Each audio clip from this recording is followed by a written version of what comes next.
Puncak ibadah haji sedang memasuki fase terpenting dalam menunaikan ibadah haji. Sejak para jemaah sudah mulai bergerak menuju Arafah dari Mekah secara bertahap dan saat ini seluruh jemaah sudah berada di Arafah dan siap melaksanakan ibadah wukuf. Berada di Padang Arafah, tempat jutaan jemaah haji dari seluruh dunia berkumpul untuk menjalani wukuf yang menjadi puncak sekaligus rukun terpenting dalam ibadah haji. Kondisi terkini di Arafah, jemaah haji banyak memanfaatkan fasilitas umum atau ruangan terbuka seperti taman untuk beribadah bersama karena di tenda tidak memungkinkan untuk dilaksanakan sholat berjamaah. Wukuf di Arafah dilaksanakan pada 9 Zulhijjah, dimulai setelah masuk waktu zuhur hingga tergelincirnya matahari. Seperti diketahui, dalam hadis disebutkan Al-Hajju Arafah yang berarti haji itu adalah Arafah. Artinya, siapa yang tidak melaksanakan wukuf di Arafah maka tidak sah ibadah hajinya. Oleh karena itu, momen wukuf menjadi saat paling sakral dan paling ditunggu oleh seluruh jemaah haji. Nanti, jemaah haji akan melaksanakan sholat zuhur dijamak dengan asar dan dilanjutkan dengan mendengarkan khutbah wukuf yang akan dipimpin oleh Amirul Hajj.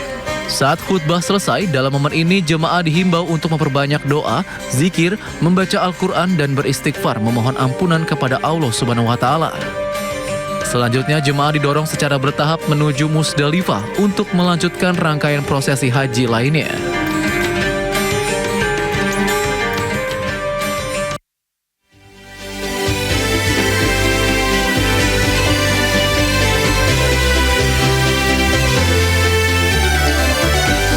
Pemirsa, dari berbagai penjuru dunia, jutaan hati berkumpul di Arafah yang penuh berkah. Wukuf hari ini menjadi puncak haji saat doa-doa terbaik melangit dengan pasrah. Saya Yudi Handoyo, Anda menyaksikan Sindu Prime.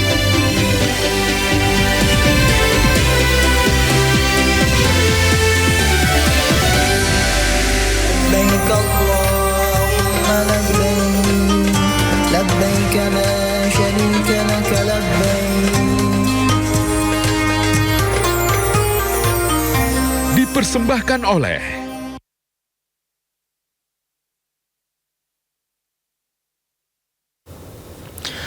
Masjid Istiqlal akan menggelar sholat Idul Adha 1447 Hijriah Rabu besok yang diprediksi akan dipadati ribuan jemaah dari kawasan Jabodetabek.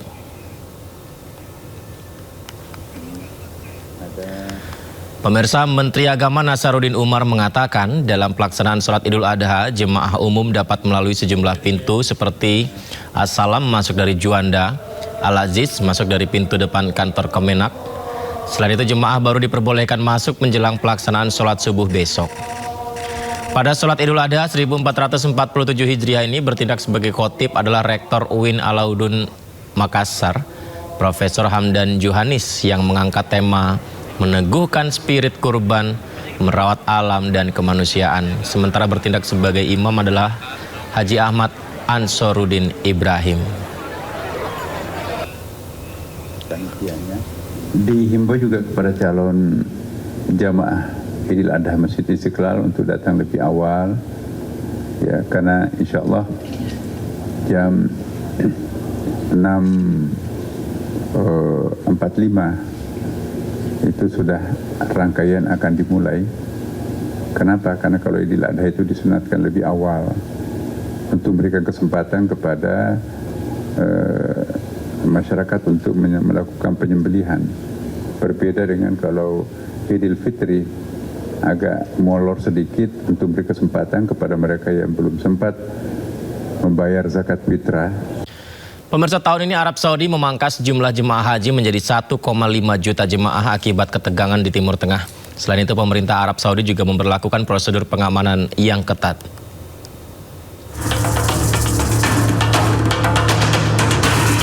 Satu 1,5 juta jemaah dari berbagai negara akan mengikuti ibadah haji 2026. Tahun ini Arab Saudi memangkas jumlah jemaah haji menjadi 1,5 juta jemaah akibat ketegangan di Timur Tengah. Padahal tahun lalu jumlah jemaah mencapai sekitar 2,5 juta. Pemerintah Arab Saudi juga memberlakukan prosedur pengamanan yang ketat.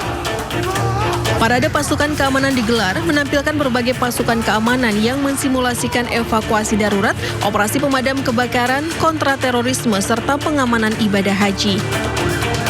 Selain menerjunkan ribuan prajurit, pemerintah Kerajaan Arab Saudi juga menyiagakan sistem pertahanan udara Iron Dome. Sekitar 1,8 juta jemaah haji dari berbagai belahan dunia berkumpul di Padang Arafah untuk melaksanakan ibadah wukuf. Beginilah suasana di Padang Arafah pada Selasa waktu setempat yang dipenuhi lautan jemaah berbalut kain ihram. Jutaan umat Islam berkumpul di kawasan suci untuk melaksanakan wukuf, ritual yang menjadi inti dari rangkaian ibadah haji.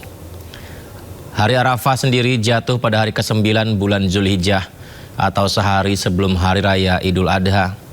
Selama wukuf, jemaah memperbanyak doa, zikir, dan membaca Al-Quran.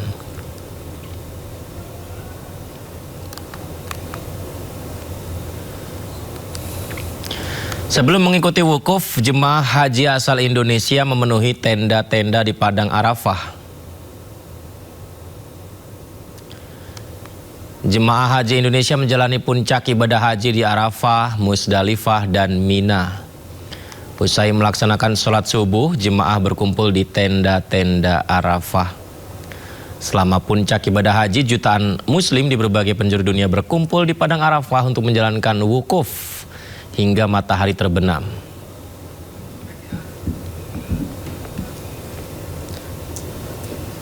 Sebelumnya pemirsa, pemberangkatan gelombang jemaah haji gelombang pertama dari Mekah menuju Arafah berlangsung secara bertahap. Setibanya di lokasi, ratusan jemaah dari kloter SOC 75 dan KJT 34 langsung menempati tenda markas 48. Seperti yang kita saksikan, suasana hikmat dan haru terlihat saat para jemaah mulai beristirahat dan mempersiapkan diri menjalani wukuf. Jemaah haji mengaku fasilitas tenda yang disediakan tahun ini terasa lebih nyaman, mulai dari ketersediaan air, toilet, hingga fasilitas pendukung lainnya. Sesekali petugas haji mengingatkan jemaah untuk menjaga kondisi fisik di tengah cuaca panas Arab Saudi.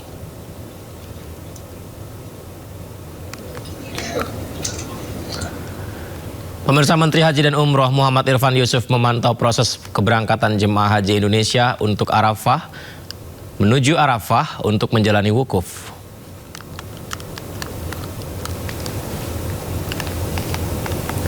Ya, pemirsa, puncak ibadah haji 2026, seperti yang kita saksikan ini, jemaah memperbanyak ibadahnya. Seperti yang kita ketahui bahwa kondisi cuaca yang cukup panas ini membuat jemaah harus menjaga kesehatannya dengan tidak terlalu banyak melakukan safari kota atau tur kota ya. Ini adalah bagaimana Menteri Haji yang mengecek keberangkatan jemaah ke Arafah. Jemaah dihimbau untuk mengikuti arahan dari petugas. Kondisi fisik harus diutamakan. Pemberangkatan jemaah Indonesia dari Mekah menuju Arafah dibagi dalam 3 gelombang. Hari ini saya ingin melihat persiapan atau keberangkatan dari jamaah haji. Persiapan di Arafah insya Allah hampir 100% lah, mungkin 99%, mungkin kurang dikit-dikit, tapi saya ingin memastikan yang berangkatan di sini bisa memang benar-benar, ini agak terlambat dikit nih, jam 7.18. Tapi rombongan pertama udah jam 7 ya tadi ya. Oke, alhamdulillah sesuai schedule. Mudah-mudahan semua rombongan berjalan sesuai schedule. Sudah makan ini? Sudah. Apa makannya tadi? RTE, Pak. RT. Enak nggak? Bener enak. Oke, ya. Saya ucapkan selamat jalan pada para jamaah. Insya Allah ketemu lagi di Arafah nanti. Ya, wukuf di Arafah yang merupakan inti ibadah haji telah dimulai. Seperti apa suasana saat ini? Berikut laporan dari Eti Juwitasari dari Arafah, Mekah, Arab Saudi. Ya pemirsa, puncak ibadah haji dalam hitungan jam akan segera dimulai nih. Saat ini saya sudah berada di Padang Arafah. Di tempat inilah jutaan jemaah haji dari seluruh penjuru dunia berkumpul untuk menjalani wukuf yang menjadi puncak sekaligus rukun terpenting dalam ibadah haji. Seperti diketahui dalam hadis itu disebutkan Al-Hajju Arafah, yang berarti haji adalah Arafah. Artinya siapa yang tidak melaksanakan wukuf di Arafah maka tidak sah ibadah hajinya. Karena itu momen wukuf ini menjadi saat yang paling sakral dan paling ditunggu oleh seluruh jamaah haji ini. Dan jamaah haji di sini seperti terlihat di belakang saya ini banyak memanfaatkan ruangan terbuka. Ini sebenarnya adalah taman, namun dialihfungsikan untuk beribadah bersama karena di tenda tidak memungkinkan untuk dilaksanakan sholat berjamaah karena kondisi ruangan yang tidak memadai.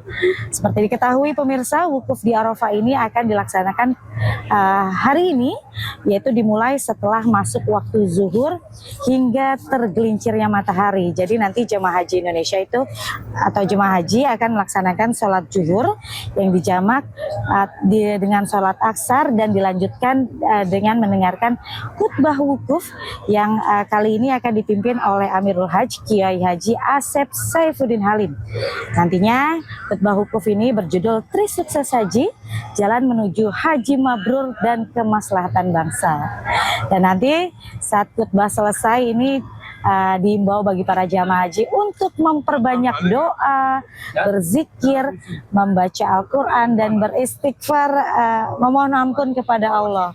Dan nantinya setelah wukuf selesai atau setelah asar, ini secara bertahap jamaah haji Indonesia akan didorong menuju ke Musdalifah untuk menjalankan rangkaian ibadah haji lainnya. Dari Makkah, Arab Saudi, Eti Jitasari, MCH 2026 melaporkan. Saat puncak haji di Padang Arafah, Jabal Rahmah menjadi lokasi pilihan banyak jemaah untuk wukuf. Meski wukuf di mana saja di kawasan Arafah dianggap sah, banyak jemaah yang berupaya untuk wukuf di Jabal Rahmah karena dipercaya merupakan tempat yang mustajab untuk berdoa.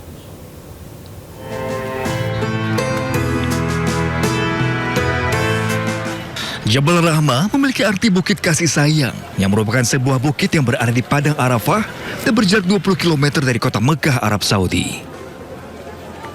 Bukit ini berukuran kecil dengan tinggi 70 meter dan di puncaknya terdapat monumen berbentuk tugu putih. Jabal Rahmah mempunyai makna sejarah spiritual bagi umat Islam, utamanya terkait dengan kisah Nabi Adam dan Hawa. Bukit ini dianggap sebagai tempat pertemuan keduanya untuk pertama kali setelah diusir dari surga. Selain menjadi tempat pertemuan Nabi Adam dan Hawa, Jabal Rahmah juga memiliki keistimewaan tersendiri dalam sejarah Islam. Di antaranya, sebagai tempat turunnya wahyu terakhir kepada Nabi Muhammad SAW, yang surat Al-Ma'idah ayat 3, serta menjadi tempat Rasulullah menyampaikan khutbah wada atau khutbah perpisahan sebelum beliau wafat. Pada puncak haji, wukuf di Jabal Rahmah banyak dilakukan oleh jemaah haji di Padang Arafah. Banyak yang percaya Jabal Rahmah adalah tempat yang mustajab untuk berdoa dan memohon kepada Allah. Meski banyak yang berusaha wukuf di Jabal Rahmah, namun tidak ada hadis atau dalil yang secara khusus menyatakan keutamaan wukuf di Jabal Rahmah dibandingkan dengan tempat lain di Arafah. Wukuf di Mina pun di Arafah memiliki nilai ibadah yang sama. Pemirsa, sumur Zam-Zam yang berlokasi di Masjidil Haram Mekah menjadi sumber air bagi jutaan jemaah haji. Setiap hari 700.000 liter air Zam-Zam dikonsumsi oleh jemaah haji.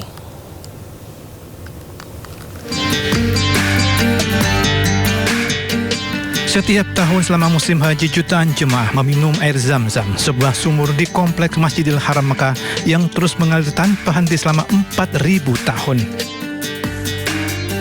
Sumur Zam-Zam merupakan salah satu keajaiban, tanda kekuasaan ilahi sekaligus simbol kasih dan sayang Allah Subhanahu wa Ta'ala. Itulah hakikat Zam-Zam yang membuatnya menjadi sumber air yang sangat berbeda dengan air pada umumnya.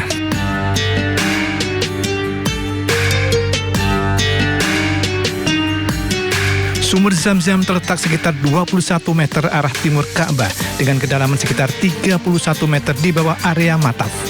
Mataf adalah area yang digunakan jemaah untuk mengelilingi Ka'bah atau tawaf.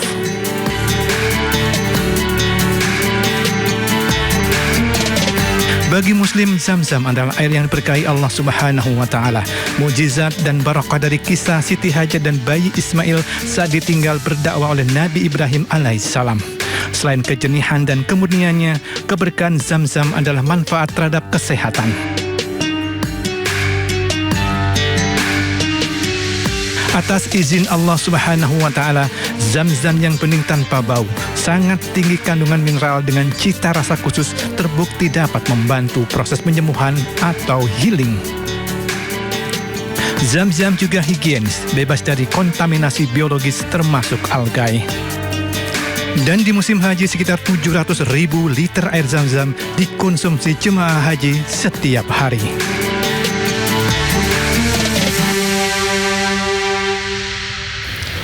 Di tengah cuaca ekstrim, jutaan jemaah haji dari berbagai belahan dunia berkumpul di Padang Arafah untuk melaksanakan ibadah wukuf.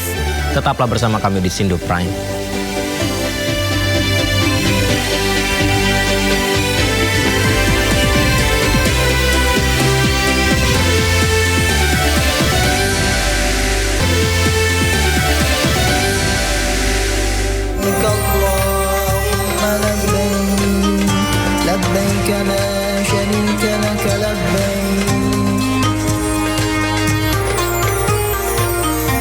Dipersembahkan oleh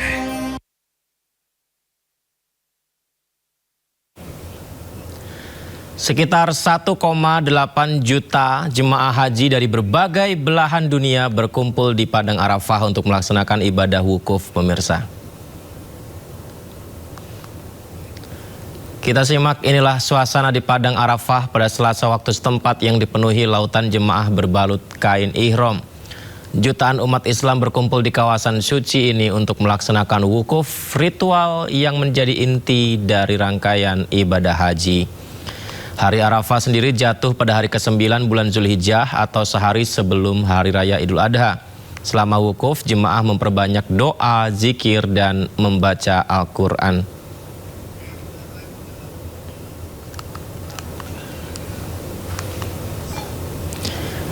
Ibadah pada puncak haji 2026, cuaca panas ekstrim datang menghadang. Akan tetapi pemirsa, betapa luar biasa jemaah haji kita tetap khusyuk untuk menjalankan ibadah di Arab Saudi, pemirsa. Kita bahas lebih dalam bersama narasumber istimewa kita, Wakil Ketua Umum Majelis Ulama Indonesia Kiai Haji Khalil Nafis. Assalamualaikum Pak Kiai, apa kabar Pak? Suaranya kedengaran. Bagaimana Pak? Suara saya jelas Pak Kiai? Halo Pak Kiai. Assalamualaikum warahmatullahi wabarakatuh. Waalaikumsalam Pak Kiai Haji Khalil Nafis. Suara saya terdengar Pak?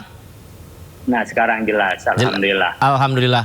Bapak di sana bagaimana Pak sekarang suasananya? Kami dengar panas sekali ya Pak ya, hingga 47-49 pernah ya Pak?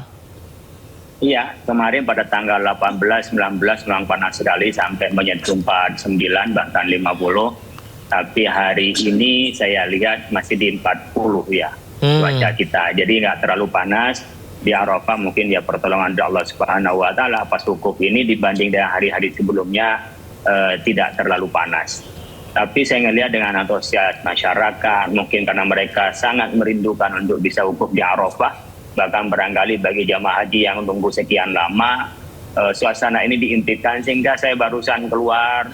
Kontrol sebagian masyarakat itu dengan mudah mereka di luar gelar sajadah, karena ada sedikit pohon-pohon mereka berzikir dan baca Quran di luar seperti tidak terasa panas, masya Allah. Mungkin Masya Allah. mereka terlalu Baik Pak Kiai, kita tahu wukuf di Arafah sering disebut sebagai intinya ibadah haji ya Pak. Sebenarnya pesan spiritual terdalam apa Pak yang harus diresapi jemaah saat berdiam diri di Padang Arafah Pak Kiai?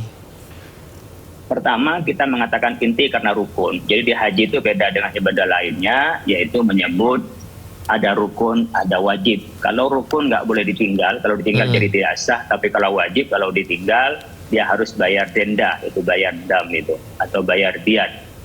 Nah, wukuf di Arafah ini mempunyai makna yang besar karena pertama secara kita realitanya berpakaian ihram yang semua orang adalah sama, hanya 2 helai kain yang tidak berjahit, itu menunjukkan tentang kita melepaskan diri kita dari semua atribut kemanusiaan, apakah berpangkat ataupun yang kaya atau dan seterusnya, bahkan mungkin yang merasa alim dan intelektual pun itu di hadapan Allah nggak ada arti apa-apa kecuali sebagai ibadur rahman, sebagai hamba Allah. Yang kedua, kata Arafah itu ada artinya ngerti. Jadi kita wukuf di Arafah, berhenti untuk merenung, memahami, mengenal diri kita, dan kita bisa mengenal kepada Allah. Maka saat kita tidak memakai apa-apa, kita akan mengenal diri kita. Karena seringkali kita nggak mengenal pada diri kita, sehingga bertanya pada orang lain, siapa saya? Dirinya sendiri nggak kenal tentang dirinya, apalagi akan mengenal Allah yang menciptakan dirinya. Oleh karena itu di Arafah ini mengenal, memahami, sehingga diharapkan mengenal dirinya adalah mengenal Tuhannya. Yang ketiga di Arafah ini ada janji Allah Subhanahu wa Ta'ala, tempat yang mustajab kalau berdoa, dan waktunya adalah waktu mustajab pada saat wukuf ini. Ini terjadi hanya di Arafah, di seluruh alam raya. Ada tempat yang mustajab, itu seperti di Multazam, seperti juga di Raudhah. Tapi waktu yang dipilih saat haji hanyalah pada saat wukuf di Arafah. Maka disebutkan khairud doa, doa Arafah. Doa yang paling baik adalah doa di Arafah. Bagi kita orang mukmin, doa silahul mukmin. Doa itu adalah senjatanya orang mukmin. Mungkin hal yang tak mungkin diubah secara akal manusia, tapi kalau Allah berkehendak itu bisa diubah. Ya, dengan apa? Ya, dengan kehendak Allah. Maka dengan doa itu Allah bisa menerima doa kita dan Allah bisa mengubahnya. Nah, di Arafah ini bisa lihat bagaimana doa yang dipanjatkan oleh Nabi dan Nabi-Nabi sebelumnya adalah la ilaha illallah wahdahu la syarikalah lahul mulku wa lahul hamdu wa huwa ala kulli syai'in qadir.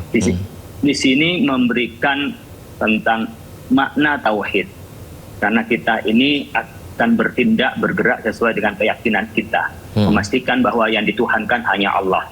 Tidak mentuhankan atasan, bukan mentuhankan popularitas, bukan mentuhankan intelektual, bukan mentuhankan harta, bukan mentuhankan jabatan, tetapi kita menghamba hanya kepada Allah. La syarikalah, tidak ada sekutu baginya. Kemudian kita menyampaikan pujian. Kadang-kadang kita yang pinter, kita juga yang kaya, kadang-kadang kita lupa kalau itu dari Allah. Maka lahul hamdu, lahul mulku, lahul hamdu. Dan kerajaan, mungkin kita merasa berkuasa dengan jabatan kita kembalikan itu adalah dari Allah. Wa huwa ala kulli syai'in qadir, Allah yang maha berkuasa. Nah, konteks ini bisa menjadi pemaknaan yang sangat utuh, sehingga al-hajju bi Arafah, haji itu intinya adalah wukuf di Arafah. Oleh karena itu di Arafah menjadi makna haji yang itu melepaskan dari seluruh atribut, yang kedua mengorbankan seluruh apa yang kita punya, mulai dari ilmu yang kita punya, harta yang kita punya, bahkan keluarga yang ada di tanah air kita tinggalkan. Disebutkan dengan syaksan wa gubron. Jadi kita ini dalam keadaan khusyuk, lusuh, berdebu, semata-mata menghamba untuk mendapat ridho dari Allah Subhanahu wa Ta'ala. Keistimewaan ini tidak ditemukan dalam ibadah lainnya dan di tempat lainnya, sehingga menjadi istimewa. Disebutkan wukuf, intinya adalah haji, pada intinya adalah wukuf di Arafah. Berarti Pak Kiai ada pemaknaan dalam ibadah haji di Arafah, termasuk juga bahwa apapun persoalan dalam kehidupan ini yang kita tengah jalani, salah satunya kita lepaskan, serahkan semua kepada Allah Subhanahu wa Ta'ala, maka Dialah yang menentukan semuanya dan memberikan jalan. Iya, kita hanya punya kemampuan untuk mencari sebabnya. Likulli syai'in sabab. Tapi sebenarnya yang menjadikan semuanya adalah Allah. Nggak mungkin terjadi tanpa izin Allah. Seringkali kita bikin usaha atau kebijakan, seakan-akan salah, ternyata situasinya berubah menjadi benar. Atau sebaliknya, kita merasa yakin ini benar, tapi injury time pas pelaksanaannya ternyata Allah mengubah yang lain, sehingga keputusan yang benar menjadi tidak sesuai dengan apa yang ada. Itu sebuah keputusan. Begitu juga pilihan-pilihan hidup kita ini, kadang-kadang kita tak mampu melihat yang benar adalah benar, dan melihat benar sudah bisa tapi tak mampu melaksanakan. Ada kadang-kala kita tidak bisa melihat yang salah adalah salah, atau mampu melihat yang salah tapi tak mampu menjauhinya. Disinilah kita diuji tauhid kita, bahwa hidup yang sebentar ini akan dimintai pertanggungjawaban dan semua kembali kepada Allah. Walhamdulillah, Indonesia termasuk jamaah haji terbesar di Arab Saudi ini. Dari 1,8 juta itu 221.000 adalah jamaah haji Indonesia, dan kami sudah titipkan kepada jamaah haji untuk mendoakan Indonesia untuk menjadi negeri yang damai, sentosa, rakyatnya sejahtera. Amin. Lalu rakyat juga yang beriman kepada Tuhan Yang Maha Esa dan dikaruniai pemimpin-pemimpin yang adil. Karena seringkali tanda-tanda negara yang akan hancur itu manakala terpilih atau dipimpin oleh pemimpin yang zalim. Karena itu saya titipkan kepada jamaah haji yang sekian besar itu untuk mendoakan Indonesia, karena kita cinta tanah air, bagian dari iman kita. Pak Kiai, tolong ceritakan tentang rangkaian ibadah yang dialami Pak Khalil Nafis selama di sana dong, Pak.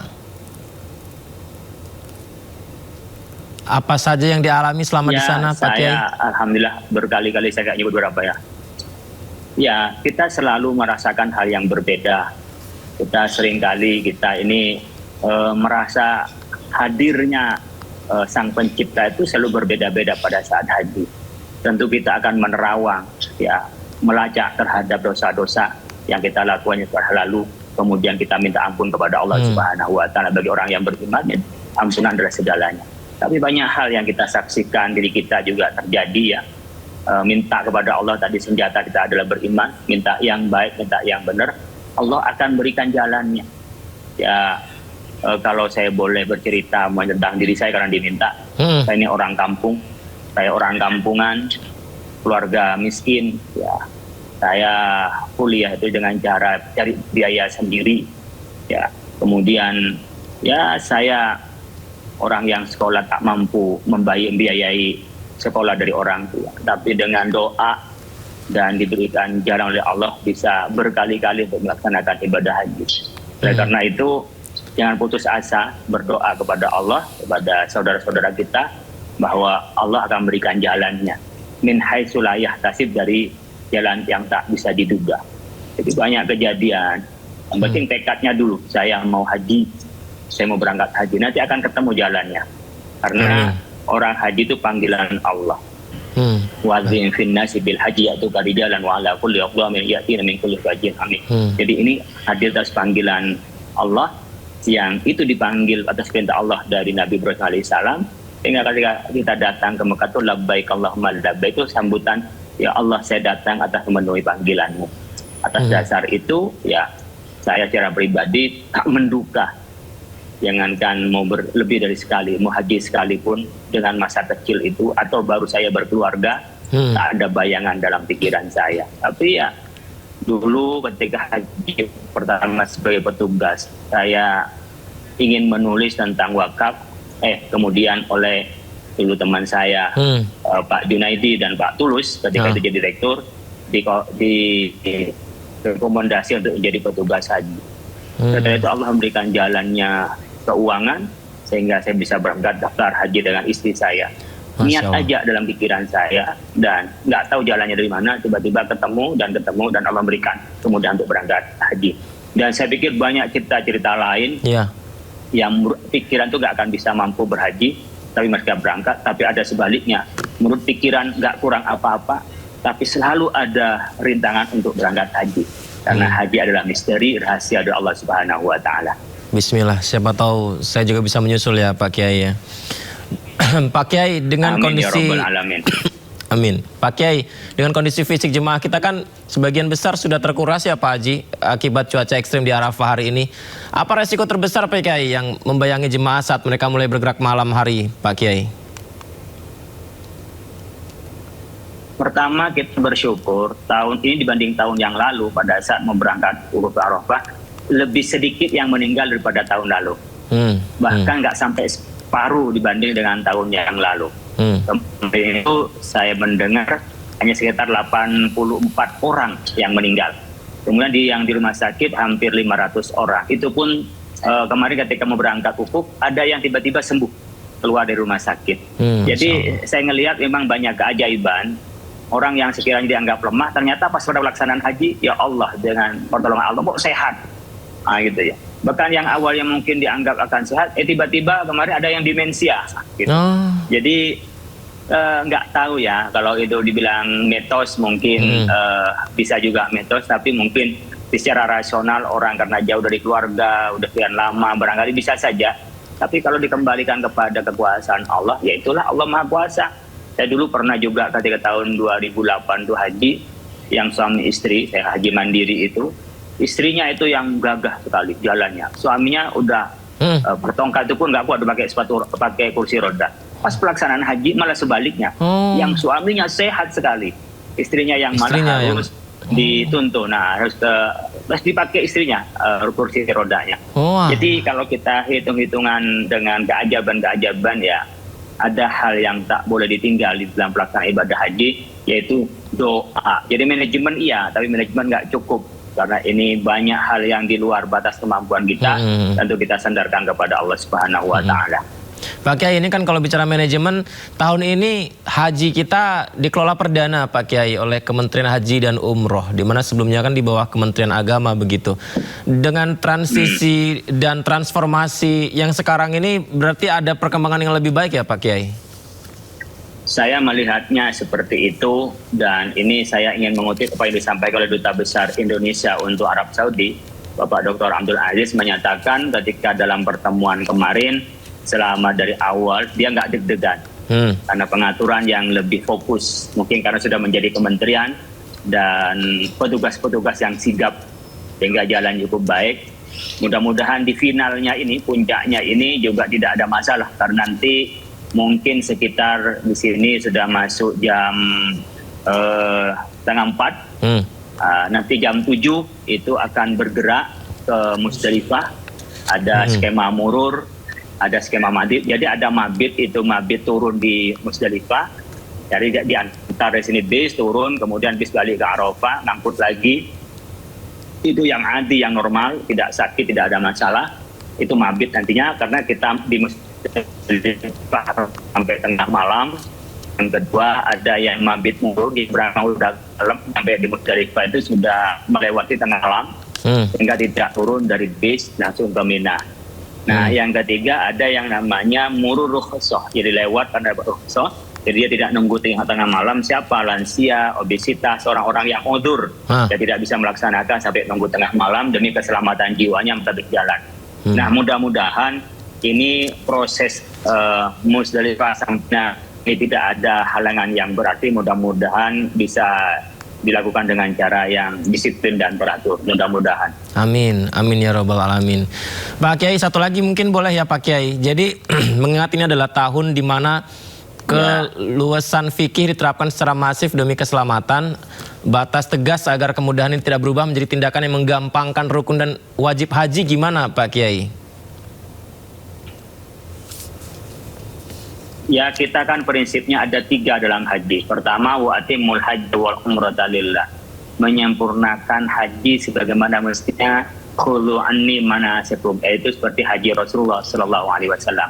Nah, haji Rasul itu kan tidak dengan kata-kata tapi perbuatan, sehingga banyak penafsiran, termasuk Nabi sendiri hajinya haji apa? Kan ada 3 macam haji, haji qiran, haji ifrad, dan haji tamattu. Ada yang mengatakan haji qiran, ada yang mengatakan haji ifrad, ada yang mengatakan 3-tiganya Nabi itu melakukannya. Karena pada saat dari interpretasi ini tentu kita akan mendapatkan perbedaan pendapat ulama. Maka dengan adanya musyrik dini, pembimbing keagamaan di Kemenhaj itu menjadikan mazhab negara untuk rujukan dari perbedaan di dalam memaknai rukun dan wajib haji ini. Dan alhamdulillah pelaksanaan hari ini, tahun ini berjalan dengan lancar. Secara keagamaan itu jalan sempurna, sehingga kita bukan ikut tasahul tapi ikut taisir. Jadi pertama sempurna, yang kedua adalah kita mencari yang mudah karena ada masyaqqah. Ya, yang ketiga adalah karena ada rukhsah. Jadi bukan gampangin. Jadi selama masih bisa sempurna, kita sempurna. Kalau yang gampangin itu apa? Dari awal sudah ngambil yang mudah-mudah aja, yang gampang aja, tanpa melihat situasinya. Oh, ngambil aja yang langsung murur, nggak boleh. Kalau masih bisa mabit ya mabit gitu. Jadi kita ini fikih taisir, bukan fikih tasawul, fikih yang mudah dan mudah itu karena adanya masyaqqah. Beda dengan tasahul yang gampangin. Kalau gampangin itu kan bukan karena ada masalah-masalah, gampangin aja. Tidak dilakukan itu. Jadi fikut taisir bukan fikut tasahul. Dah kita melakukan penerapan itu sempurna, lalu kemudian realistis, fikun nawazil, karena di sini ada banyak hambatan termasuk juga kemacetan. Kemudian yang ketiga adalah ada rukhsah. Bagi orang yang uzur tentu dilaksanakan sebisanya seperti wukuf di Arafah. Bagi yang normal ya dari jam 12 tadi zuhur sampai nanti maghrib baru bisa geser ke Musdalifah. Tapi bagi orang yang sakit karena hifdzun nafsi, kalau di sini lama-lama bisa meninggal dia. Maka cukup murur saja, apa safari namanya, safari wukuf, hanya jalan di Arafah sebentar niat ya terus pergi. Meskipun niatnya ketika haji ya dari awal ke ihram dari tempatnya sudah niat, lalu nyampe di sini mabit sebentar lewat aja. Karena Arafah kan panjang tuh, lewat masuk ke dalam niat sudah cukup. Tapi itu namanya taisir, memudahkan. Kenapa? Orang nggak mampu.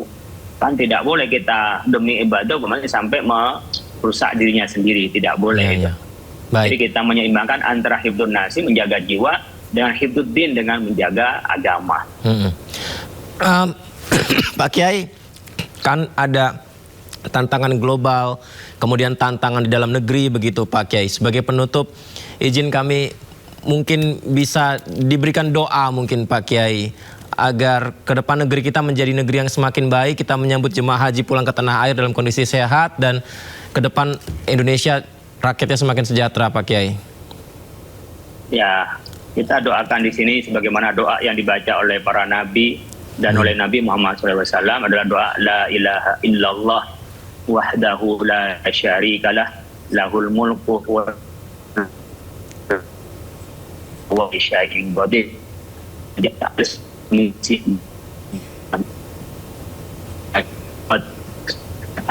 Billahi wal yaumil akhir.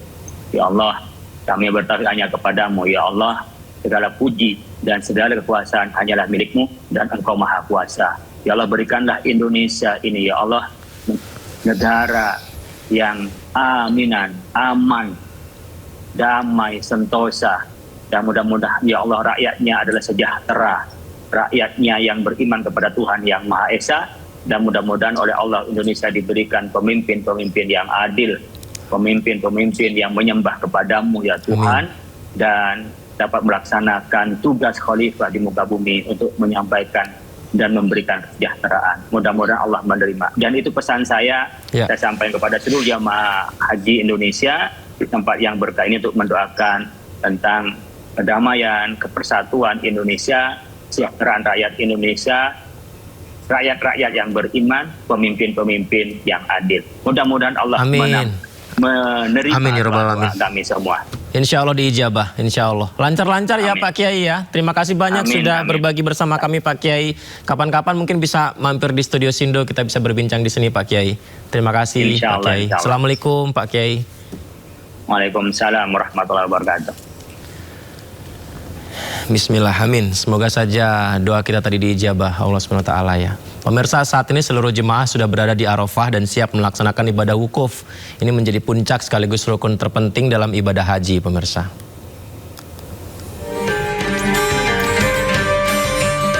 Puncak ibadah haji sedang memasuki fase terpenting dalam menunaikan ibadah haji. Sejak para jemaah sudah mulai bergerak menuju Arafah dari Mekah secara bertahap, dan saat ini seluruh jemaah sudah berada di Arafah dan siap melaksanakan ibadah wukuf. Berada di Padang Arafah, tempat jutaan jemaah haji dari seluruh dunia berkumpul untuk menjalani wukuf yang menjadi puncak sekaligus rukun terpenting dalam ibadah haji. Kondisi terkini di Arafah, jemaah haji banyak memanfaatkan fasilitas umum atau ruangan terbuka seperti taman untuk beribadah bersama karena di tenda tidak memungkinkan untuk dilaksanakan sholat berjamaah. Wukuf di Arafah dilaksanakan pada 9 Zulhijjah, dimulai setelah masuk waktu zuhur hingga tergelincirnya matahari. Seperti diketahui, dalam hadis disebutkan Al-Hajju Arafah yang berarti haji itu adalah Arafah. Artinya, siapa yang tidak melaksanakan wukuf di Arafah maka tidak sah ibadah hajinya. Oleh karena itu, momen wukuf menjadi saat paling sakral dan paling ditunggu oleh seluruh jemaah haji. Nanti, jemaah haji akan melaksanakan sholat zuhur dijamak dengan asar dan dilanjutkan dengan mendengarkan khutbah wukuf yang akan dipimpin oleh Amirul Hajj. Saat khutbah selesai, dalam momen ini jemaah dihimbau untuk memperbanyak doa, zikir, membaca Al-Quran dan beristighfar memohon ampunan kepada Allah Subhanahu wa Ta'ala. Selanjutnya, jemaah didorong secara bertahap menuju Musdalifah untuk melanjutkan rangkaian prosesi haji lainnya. Pemirsa, Menteri Haji dan Umroh Muhammad Irfan Yusuf memantau proses keberangkatan jemaah haji Indonesia menuju Arafah untuk menjalani wukuf. Menteri Haji Gus Irfan mengingatkan para jemaah agar membatasi aktivitas di luar tenda selama berada di kawasan Arafah, Musdalifah, dan Mina. Ia meminta jemaah lebih fokus memperbanyak ibadah selama menjalani fase puncak haji. Suhu udara di wilayah Ar-Muznah diperkirakan menyentuh hingga 47 derajat Celcius, terutama siang hingga sore hari, sehingga jemaah diminta menjaga kondisi fisik dan menghindari paparan panas yang berlebihan. Pemirsa, pemberangkatan jemaah Indonesia dari Mekah menuju Arafah dibagi dalam 3 gelombang. Saya ingin melihat persiapan atau keberangkatan dari jamaah haji. Persiapan di Arafah insya Allah hampir 100% lah, mungkin 99%, mungkin kurang dikit-dikit, tapi saya ingin memastikan yang berangkatan di sini bisa memang benar-benar, ini agak terlambat dikit nih, jam 7.18. Tapi rombongan pertama udah jam 7 ya tadi ya. Oke, alhamdulillah sesuai schedule. Mudah-mudahan semua rombongan berjalan sesuai schedule. Sudah makan ini? Sudah. Apa makannya tadi? RT, Pak. RT. Enak ya? Bener enak. Oke, ya. Saya ucapkan selamat jalan kepada para jamaah. Insya Allah ketemu lagi di Arafah nanti. Pemerintah Kerajaan Arab Saudi menampilkan parade pasukan keamanan. Selama musim haji, Kerajaan Arab Saudi meningkatkan pengamanannya menyusul ketegangan di Timur Tengah.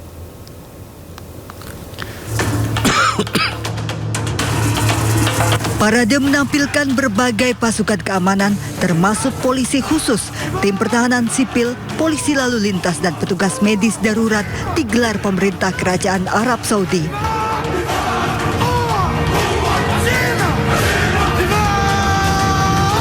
Parade juga melibatkan helikopter dan kendaraan lapis baja serta unit reaksi cepat. Demonstrasi mencakup simulasi evakuasi darurat, operasi pemadam kebakaran, kontraterorisme, serta keamanan terkait ibadah haji. Otoritas Arab Saudi memperluas penggunaan teknologi dan unit khusus selama operasi haji. Selain menerjunkan ribuan prajurit, pemerintah kerajaan juga menyiagakan sistem pertahanan udara Iron Dome menyusul ketegangan di Timur Tengah. Ibadah haji tetap digelar meskipun Arab Saudi berulang kali dihantam rudal dan drone. Pemirsa, Karim Benzema mencuri perhatian setelah mengunggah video dirinya tengah menjalankan ibadah di Tanah Suci. Ya, ini adalah update di media sosial dari mantan striker Real Madrid yang terlihat khusyuk melakukan tawaf mengelilingi Ka'bah dalam video yang diunggah di akun media sosial pribadinya. Seperti yang kita tahu ya, bahwa pemain keturunan Aljazair ini memang beberapa kali menunjukkan kedekatannya dengan aktivitas keagamaan di tengah karir sepak bolanya. Dan yang terbaru diupdate di media sosialnya, dia juga menjalani ibadah di Tanah Suci.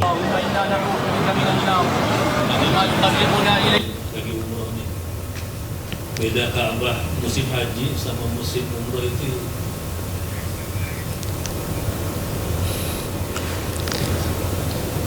Di tengah modernisasi kota Jeddah, ada satu kawasan yang seolah menolak ditelan waktu bernama Al-Balad. Kawasan tua yang menjadi saksi perjalanan haji pada masa lalu ini telah hidup sejak abad ke-7.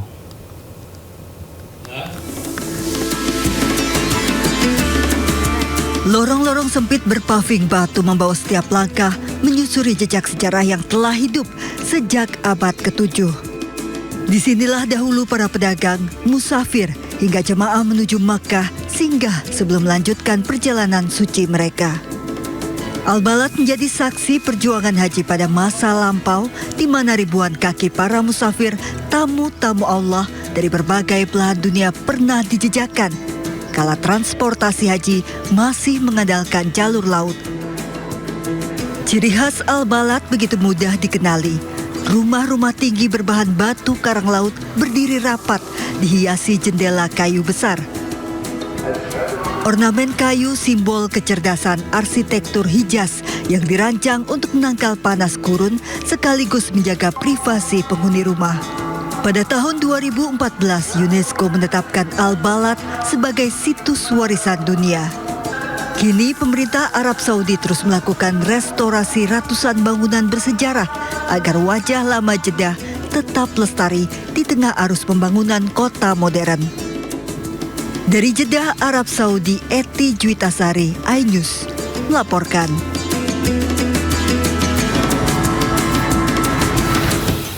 Menyambut Idul Adha, esok hari umat muslim telah mempersiapkan sapi-sapi terbaik untuk dikurbankan. Di Probolinggo, Jawa Timur, sapi seberat 1,2 ton terpilih sebagai hewan kurban Presiden Prabowo.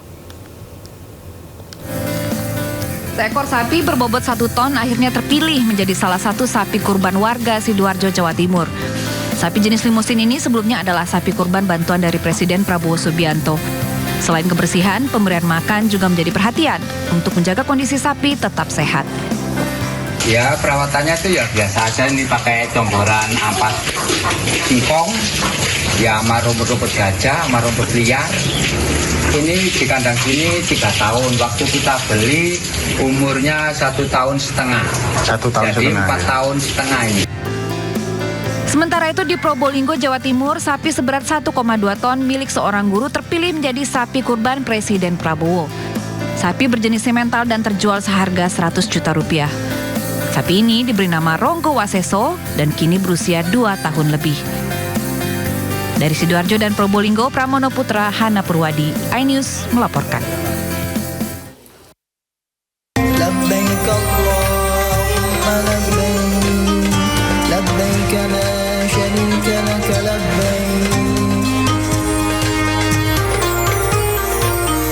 Dipersembahkan oleh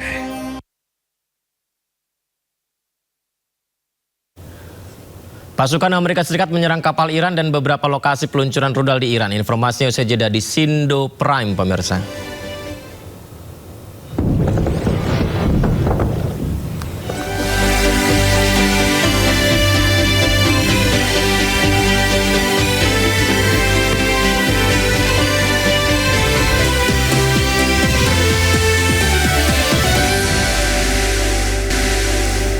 Pasukan Amerika Serikat menyerang kapal Iran dan beberapa lokasi peluncuran rudal di Iran. Pasca serangan Amerika Serikat ke Iran, sistem pertahanan udara Iran di wilayah Provinsi Qom dalam status siaga tinggi.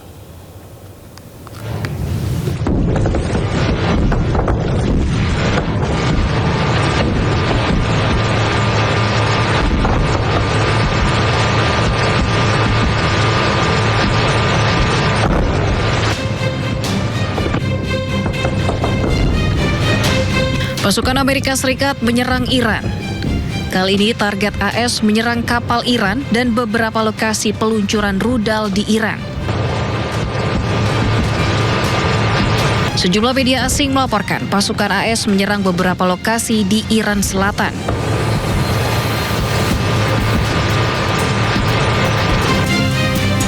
Juru bicara militer AS mengklaim serangan ini sebagai pembelaan diri.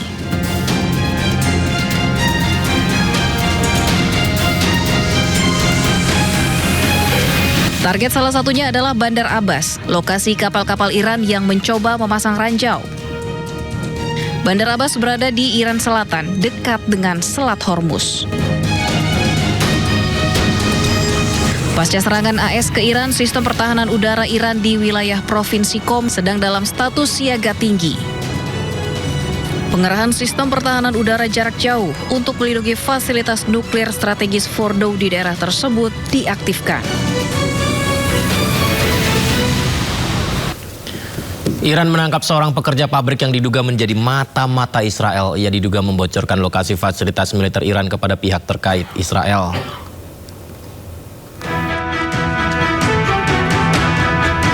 Otoritas Iran menangkap seorang pria bernama Mojtaba Kian, bekerja di sebuah pabrik dekat Karaj. Pabrik tersebut memproduksi komponen peluncur rudal milik Garda Revolusi Iran atau IRGC. Kian diduga mengirim 7 pesan kepada kelompok monarkis yang disebut memiliki hubungan dengan Israel. Dalam pesan-pesan tersebut, ia diduga membocorkan lokasi fasilitas militer Iran. Ia juga meminta koordinatnya untuk diteruskan kepada Bibi atau julukan yang kerap merujuk pada Perdana Menteri Israel Benjamin Netanyahu. Iran menyebut fasilitas tersebut kemudian dibombardir sekitar 3 hari setelah informasi dikirimkan. Atas dugaan kerjasama dengan Israel, Kian kini diancam dengan hukuman mati. Ia juga harus menghadapi hukuman penyitaan aset sesuai dengan hukum Iran. Tim Liputan iNews melaporkan. Delegasi tingkat tinggi Iran dipimpin juru bicara Parlemen Muhammad Bagher Ghalibaf, Menteri Luar Negeri Iran Abbas Araghchi, serta Direktur Bank Sentral Iran Abdul Nasser Hemati tiba di Doha, Qatar. Delegasi Iran dikabarkan membahas pencairan aset Iran yang dibekukan. Dikutip dari kantor berita Iran, Fars, Washington setuju untuk melepas sebagian aset Iran di luar negeri yang dibekukan karena sanksi internasional. Usai dari Doha, delegasi Iran dikabarkan akan bertemu PBB.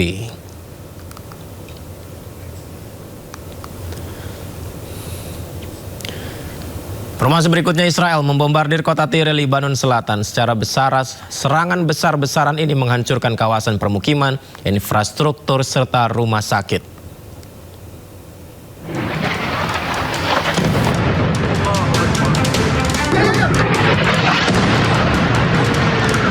Kota Tyre di Lebanon Selatan dibuat hancur lebur oleh serangan udara Israel. Media internasional dan juga lembaga hak asasi manusia melaporkan serangan Israel ini menghancurkan rumah-rumah penduduk, jalan, jaringan listrik, hingga rumah sakit.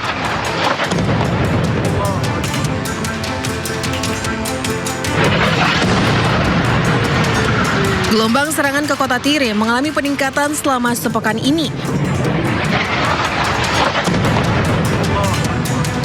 Israel menyatakan serangannya ini menargetkan infrastruktur serta militer Hizbullah di Lebanon Selatan.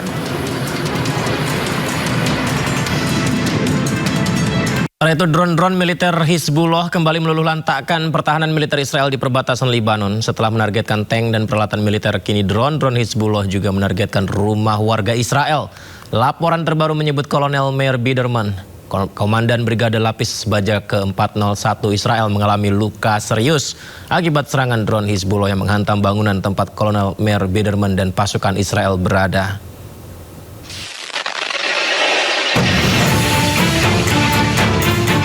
Sebuah drone kamikaze diluncurkan militer Hizbullah dan menghantam sebuah rumah di pemukiman Metula, Israel Utara dekat perbatasan Lebanon. Media Israel menyebut drone tersebut mengenai atap rumah dan memicu kebakaran. Tidak ada korban jiwa dalam serangan Hizbullah ini.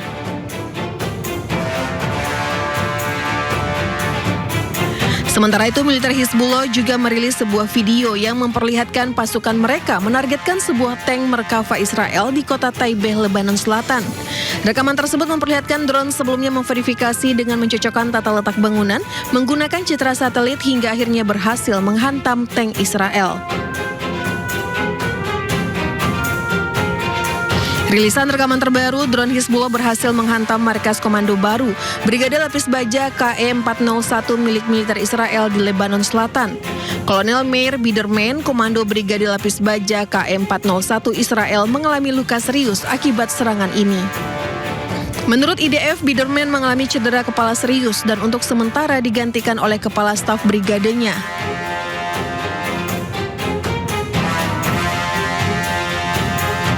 Serangan ini menjadi salah satu yang paling signifikan dalam eskalasi serangan drone Hizbullah belakangan ini.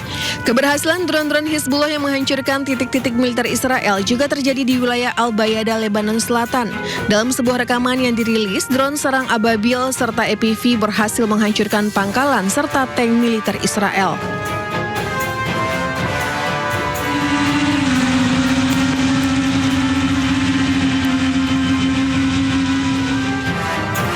Israel mengakui adanya serangan drone Hizbullah terhadap pangkalan militernya di Al-Bayada. Israel mengklaim dari serangan-serangan tersebut sebagian drone berhasil dicegat. Israel umumkan operasi militer skala besar ke Lebanon, operasi Arrow of Fire, untuk memerangi Hizbullah. Warga Beirut pun mengungsi keluar wilayah.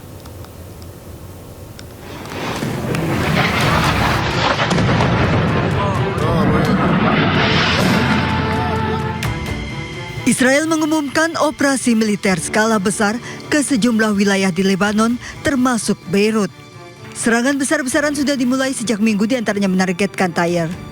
Sejak konflik berkecamuk, Israel mengabaikan gencatan senjata dan terus menyerang Lebanon. Perdana Menteri Israel Benjamin Netanyahu mengumumkan menggelar operasi militer skala besar Arrows of Fire untuk memerangi Hizbullah ke sejumlah wilayah di Lebanon, termasuk Beirut. אנחנו במלחמה עם חיזבאללה. רק בשבועות האחרונים, הלוחמים הגיבורים שלנו חיסלו למעלה מ-600 מחבלים. אני רוצה שתדעו את זה. למעלה מ-600 מחבלים. אבל אנחנו לא מורידים את הרגל מהדוושה. להפך, אמרתי ללחוץ על הדוושה עוד יותר. אנחנו נכה בהם, נכון, הם יורים עלינו רחפני סיב, יש לנו צוות מיוחד שעובד על זה, וגם את זה נפתור. בינתיים אתם מגלים חוסן, אני רוצה לברך את תושבי הצפון, חוסן שמעורר השראה אצל כולנו. אבל מה שזה מחייב אותנו עכשיו, זה להגביר את המכות, להגביר את העוצמה, אנחנו נכה אותם שוק על ירך. Israel juga meminta warga Lebanon segera mengevakuasi diri sebelum serangan dilancarkan. Akibatnya terjadi kepanikan, warga Lebanon mengungsi keluar wilayah. Warga Beirut mengungsi keluar wilayah. Warga berbondong-bondong naik kendaraan hingga mengakibatkan kemacetan panjang. Israel mengumumkan operasi militer pasca Amerika umumkan akan segera mencapai kesepakatan dengan Iran. Dalam upaya perundingan ini, Israel dikabarkan tak diikut-sertakan Amerika Serikat dalam pembicaraan damai dengan Iran. Namun belakangan Amerika Serikat memberikan kejutan meminta negara-negara Timur Tengah termasuk Iran dan Pakistan bergabung dalam Abraham Accords atau Perjanjian Abraham sebagai syarat damai AS-Iran. Perjanjian Abraham merupakan kesepakatan diplomatik, ekonomi dan keamanan di mediasi Amerika Serikat dengan melibatkan Israel, Uni Emirat Arab, Bahrain, Sudan, Maroko dan Kazakhstan. Juru bicara Kementerian Luar Negeri Cina, Mao Ning, menyambut baik kesepakatan gencatan senjata antara Amerika Serikat dan Iran. Ia mendesak dua pihak untuk segera mengakhiri perang. 探索通过谈判解决问题，受到地区国家和国际社会的欢迎。中方始终认为，对话谈判才是正道，武力解决没有出路。对话的大门既然打开，就不应当再次关上，应当稳住局势的缓和势头，坚持政治解决的大方向，通过对话协商达成兼顾各方关切的解决方案，尽快重开航道，回应国际社会的呼声，共同维护全球产供链的稳定畅通，尽快达成全面持久停火，推动中东海湾局势早日恢复和平稳定。 Berita informasi berikutnya, pemirsa, Meksiko menyatakan bersedia membantu Iran untuk menjadi tuan rumah sementara bagi Iran selama perhelatan Piala Dunia 2026. En Estados Unidos. Presiden Meksiko Claudia Sheinbaum menyatakan bahwa negaranya bersedia menjadi tempat tim nasional Iran menginap dan melakukan persiapan. Bersedia menjadi tuan rumah Piala Dunia sementara untuk Iran. Ya, pernyataan Meksiko itu disampaikan setelah Amerika menyatakan keberatan terhadap rencana Iran menjadikan wilayahnya sebagai lokasi pemusatan latihan. FIFA akhirnya meminta persetujuan Meksiko untuk membantu Iran. Meksiko mempertimbangkan kota perbatasan Tijuana sebagai basis Iran selama turnamen agar memudahkan mobilisasi menuju lokasi pertandingan di Amerika Serikat. Iran dijadwalkan melawan Selandia Baru 15 Juni, Belgia 21 Juni, dan Mesir pada 26 Juni. En Estados Unidos. Nos preguntaron. Estados Unidos no quiere que la selección iraní se quede a pernoctar en Estados Unidos. Nos preguntaron, pero sí van a jugar los 3 partidos allá. Sí, sin problema, no tenemos ningún problema. Entonces, están buscando que la sede sea en Tijuana para que ellos puedan pernoctar y viajar a los partidos que van a desarrollar en Estados Unidos. Entonces, nosotros no tenemos por qué negar la posibilidad de que se queden en México. Entonces, sí dimos esa opción en coordinación con la FIFA para ver cómo pernoctarían en México.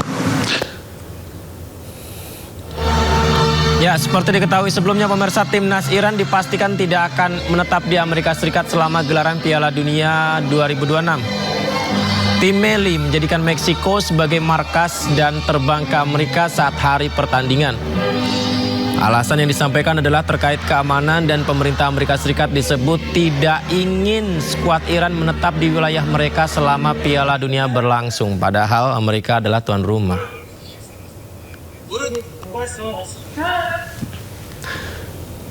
Pemirsa, informasi berikutnya, polisi telah melimpahkan berkas perkara tudingan ijazah palsu Presiden ke-7 RI Joko Widodo ke Kejaksaan Tinggi DKI Jakarta. Selengkapnya usai jeda di Sindo Prime.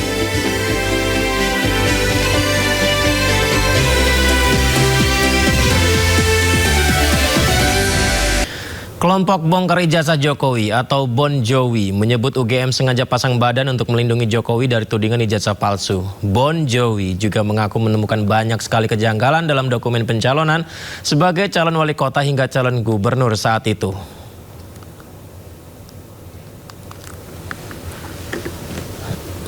Belum juga usai, polemik keaslian ijazah Jokowi masih terus bergulir. Kali ini bukan Roy Suryo CS yang bersuara, melainkan kelompok bongkar ijazah Jokowi atau Bon Jovi. Dalam pernyataan terbarunya, Bon Jovi menilai UGM sengaja pasang badan untuk melindungi Joko Widodo. Perwakilan Bon Jovi Syamsuddin Alimsyah mempertanyakan sikap UGM yang ngotot menggugat putusan Komisi Informasi Publik atau KIP. Padahal dalam persidangan Syamsuddin menyebut UGM dinilai tidak menunjukkan keberatan terhadap perintah membuka dokumen. Syamsuddin juga menyebut alih-alih menyampaikan keberatan atas putusan, dalam sidang KIP sebelumnya, UGM justru bertanya soal mekanisme penyerahan dokumen. Ada apa sebenarnya UGM itu sampai kemudian mau menjadi tameng terhadap Jokowi? Ini penting. Karena selama dalam persidangan sesungguhnya adalah tidak ada satu alasan pun bagi UGM untuk tidak menyerahkan dokumen itu. Bahkan pada saat putusan pun UGM tidak menyatakan keberatan. Dan UGM menyatakan pada saat itu ketika dikasih waktu bertanya, UGM hanya menjawab bagaimana cara kami menyerahkan. Tidak menyatakan, tidak bertanya bagaimana kami keberatan. Itu yang harus kita lihat apa motifnya sebenarnya. Tidak hanya menilai UGM sengaja menjadi tameng bagi Jokowi, Bon Jovi juga mengklaim menemukan sejumlah anomali dalam dokumen pencalonan Jokowi saat dirinya mencalonkan diri sebagai wali kota Solo hingga gubernur DKI Jakarta. Bon Jovi mengaku menemukan fakta jika legalisir ijazah Jokowi sama sekali tidak mencantumkan tanggal legalisasi. Tidak hanya itu, Bon Jovi juga mempermasalahkan tidak lengkapnya riwayat pendidikan Jokowi di KPU. Tim Liputan iNews melaporkan. Beredar informasi di media sosial, seorang pembawa acara di event Kalteng Expo meminta maaf atas perilakunya yang memancing kegaduhan.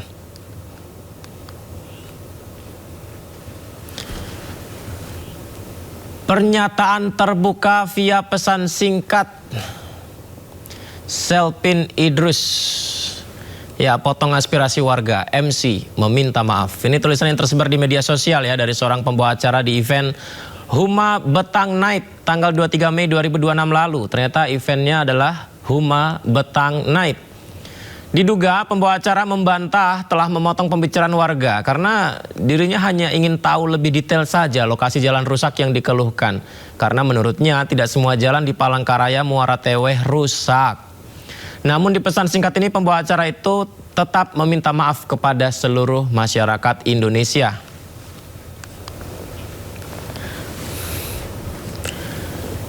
Jadi permintaan maaf itu pemirsa dikarenakan sebelumnya aksi seorang pembawa acara atau MC pria dalam acara Kalteng Expo memicu kritik tajam masyarakat. Pasalnya MC memotong keluhan warga terkait jalan rusak ke pemerintah daerah Kalimantan Tengah. Ya, ini dia pemirsa, momennya bermula saat pembawa acara Kalteng Expo membuka sendiri sesi interaksi di atas panggung bersama warga.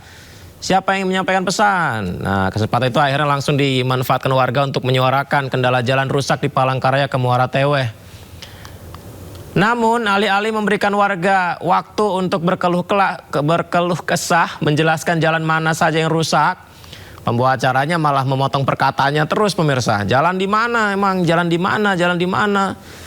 Jalan depan rumahnya. Waduh.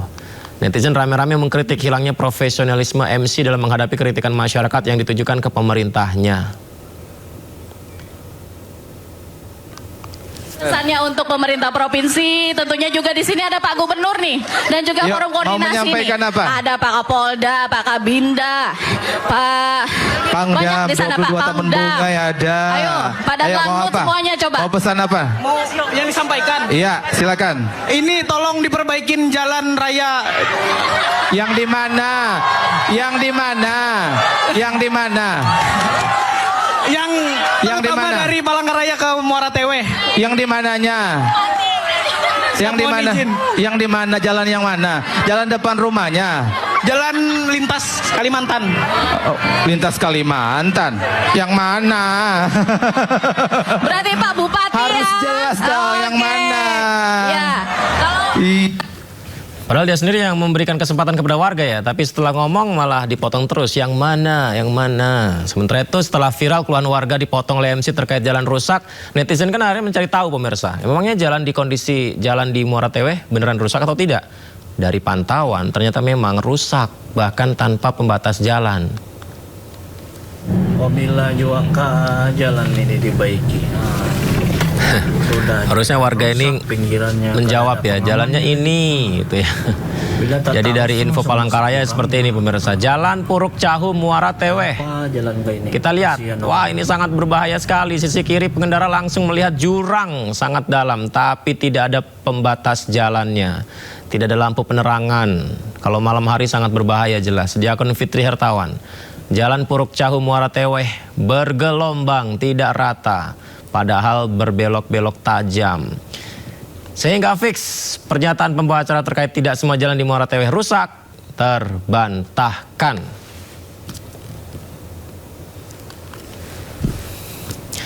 Ya, kita ke informasi berikutnya. Seorang pendaki wanita berkewarganegaraan Malaysia yang mengalami cedera serius di Gunung Rinjani, Lombok berhasil dievakuasi. Evakuasi WNA di Rinjani, korban yang terjatuh saat turun di jalur pendakian dievakuasi menggunakan helikopter menuju rumah sakit di Bali.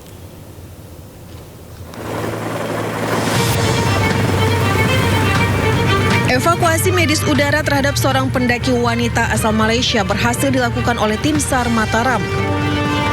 Pendaki yang terjatuh di jalur pendakian saat turun dari arah puncak mengalami cedera serius hingga tak dapat menggerakkan seluruh tubuhnya.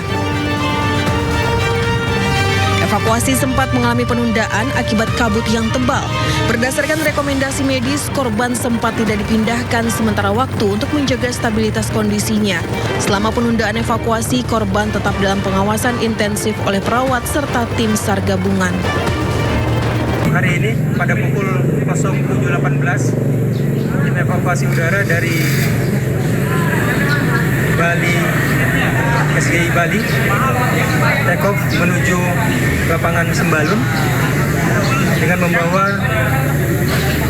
4 orang kru dan 1 tim medis, dan landing pada pukul 08.03. Nah, selanjutnya 3 orang kru diturunkan di lapangan desa Sembalun guna untuk mengantisipasi beban yang dibawa oleh heli tersebut untuk melakukan manuver di Pelawangan 2.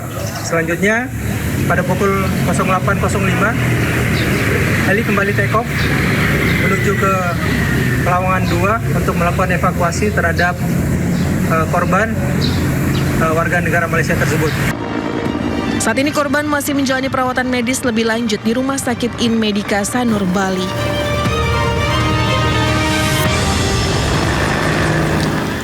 Beralih ke informasi lainnya, polisi telah melimpahkan berkas perkara tudingan ijazah palsu Presiden ke-7 RI Joko Widodo ke Kejaksaan Tinggi DKI Jakarta. Perkembangan pelimpahan kasus tersebut nantinya akan disampaikan ke publik.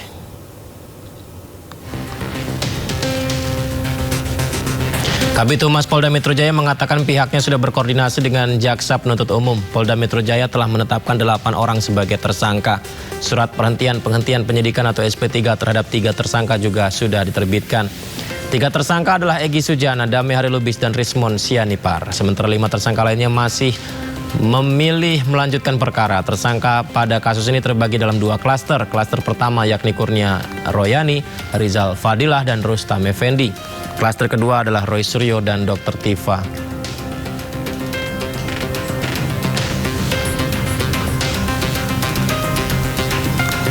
dalam waktu dekat, kami sampaikan dalam waktu dekat akan kami sampaikan langkah dari Subdit Kamnek Ditreskrim Polda Metro Jaya terkait tentang paripurna dari perkara ini. Kami akan sampaikan nanti.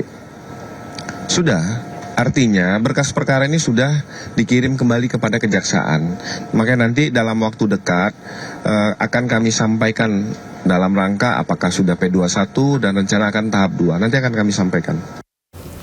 Kelompok bongkar ijazah Jokowi atau Bon Jovi menyebut UGM sengaja pasang badan untuk melindungi Jokowi dari tudingan ijazah palsu. Bon Jovi juga mengaku menemukan banyak sekali kejanggalan dalam dokumen pencalonan sebagai calon wali kota hingga calon gubernur saat itu.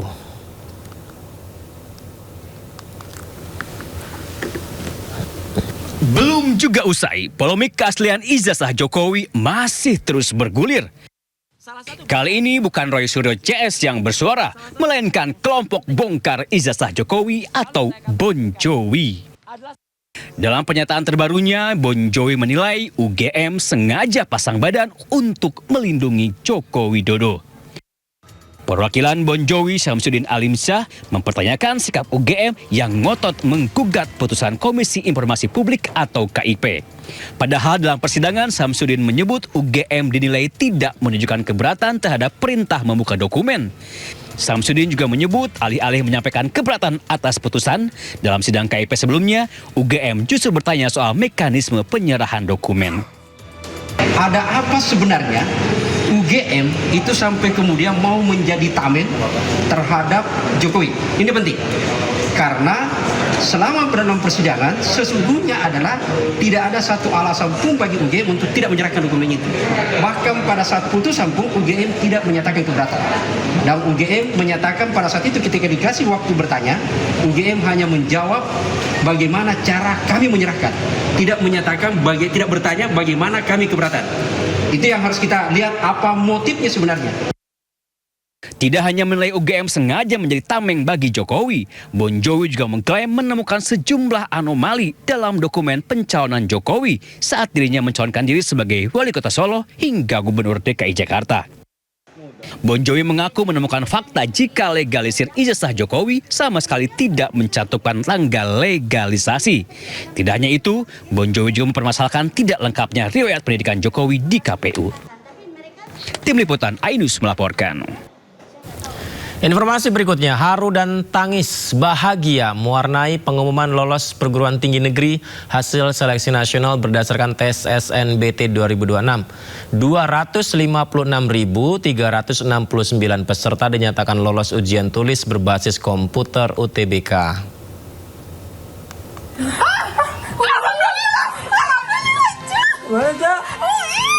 Lulus! Saking senangnya kan diam di tempat. Makasih Bi bilang. Bar.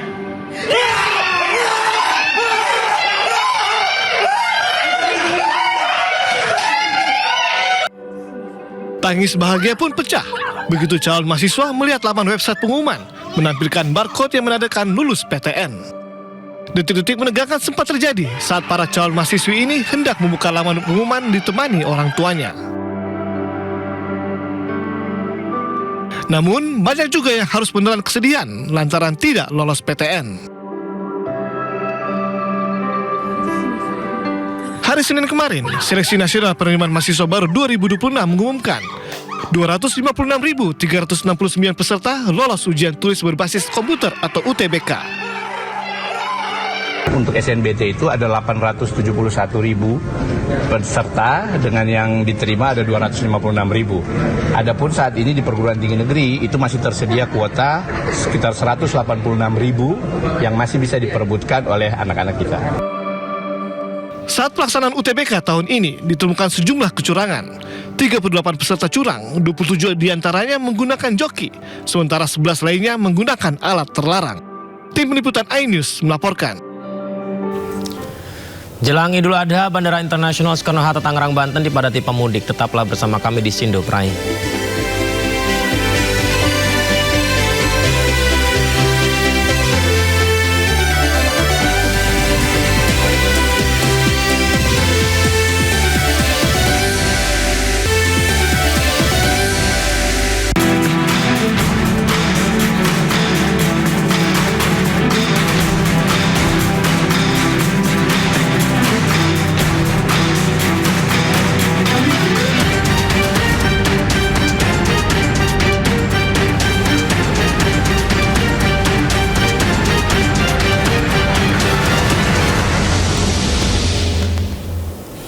Jelang Hari Raya Idul Adha, Bandara Internasional Soekarno-Hatta, Tangerang, Banten terus dipadati para penumpang yang ingin memanfaatkan lebaran di kampung halaman.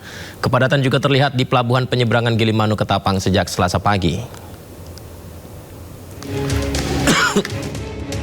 Jelang Hari Raya Idul Adha, Bandara Internasional Soekarno-Hatta mulai dipadati para penumpang domestik yang hendak melakukan perjalanan ke sejumlah daerah.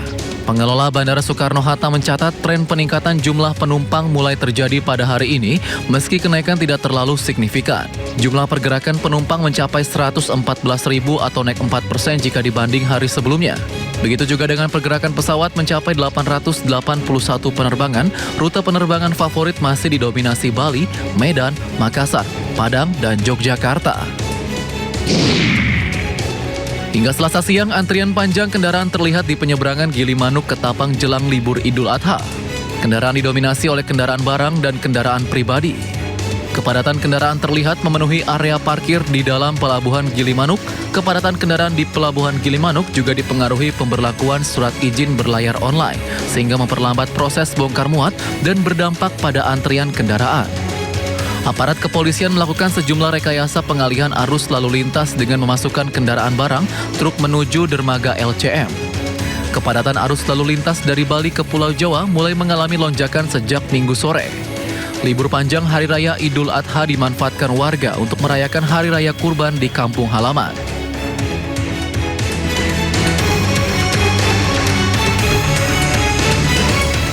Pemerintah menyiapkan serangkaian insentif di sektor transportasi selama masa liburan sekolah hingga periode Natal dan Tahun Baru. Kebijakan tersebut diharapkan mampu menjaga daya beli masyarakat pada semester 2 tahun 2026.